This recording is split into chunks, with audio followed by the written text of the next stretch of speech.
गणेश चतुर्थी के दिन Asansol Durgapur police commissionerate के नेतृत्व में पुलिस उपायुक्त अभिषेक गुप्ता और वरिष्ठ पुलिस अधिकारियों ने दुर्गापुर के प्रसिद्ध पंडालों का दौरा किया।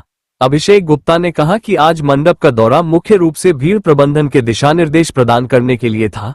शहर के प्रसिद्ध मंडपों में से एक पहले से ही निर्माण के अंतिम चरण में है। बड़े बजट की पूजा के लिए मंडप का निर्माण लगभग 20 दिन पहले शुरू हो गया है। कुछ स्थानों पर किला उत्सव के दौरान एक बड़ा मेला होगा।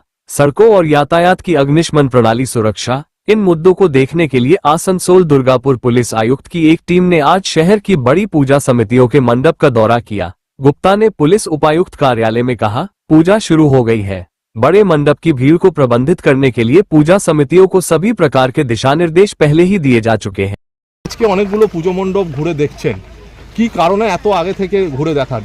আগে কোথায় হয়ে গেছে, এসে গেছে তো পুরো পান্ডাল রেডি হয়ে গেছে, তো এখন তো দেখতেই হবে। কি কি জিনিসগুলো দেখবেন? সব জিনিস দেখা হচ্ছে, যে সেফটি প্রিকশনস আর ট্রাফিক থেকে পার্কিং থেকে দেখে কিভাবে মানুষ ঢুকবে, কিভাবে বেরোবে, রাস্তা কত আছে, লাইটিং কত হচ্ছে, সব কিছু দেখা হচ্ছে। যেতে কোথায় মেলা হচ্ছে তো মেলার এন্ট্রেন্স এক্সিট ঠিক থাকে কি নেই থাকে, এসব জিনিস আগে থেকে দেখা হচ্ছে। আর আগে খুব বেশি টাইমও নেই, এখন তো প্রায় প্ল্যানিংয়ের টাইম শেষ হয়ে গেছে, এখন এক্সিকিউশন চলছে। অলরেডি পান্ডালগুলো রেডি হচ্ছে, ব্যারিকেডিংগুলো চলছে। তো এই টাইমটাই মেন আছে, দায়িত্ব দিয়ে পান্ডাল যদি করে দেয় তাহলে মানুষের কোনো প্রবলেম হবে না, ক্রাউড ম্যানেজমেন্ট পার্সপেক্টিভ একদম ঠিক থাকবে। অগ্রণী, মার্কনি, ফুলঝোর সব দেখলেন বা শঙ্করপুর, মানে কাদের ব্যবস্থাপনাটা এখনো পর্যন্ত মনে হচ্ছে অনেক কিছু প্রয়োজন রয়েছে। সবার ব্যবস্থা আছে, সবার ব্যবস্থা ভালো আছে, আর সবই এখানে এক্সপিরিয়েন্সড আছে, সবার এক্সপিরিয়েন্স আছে, কোনো প্রবলেম হয় না।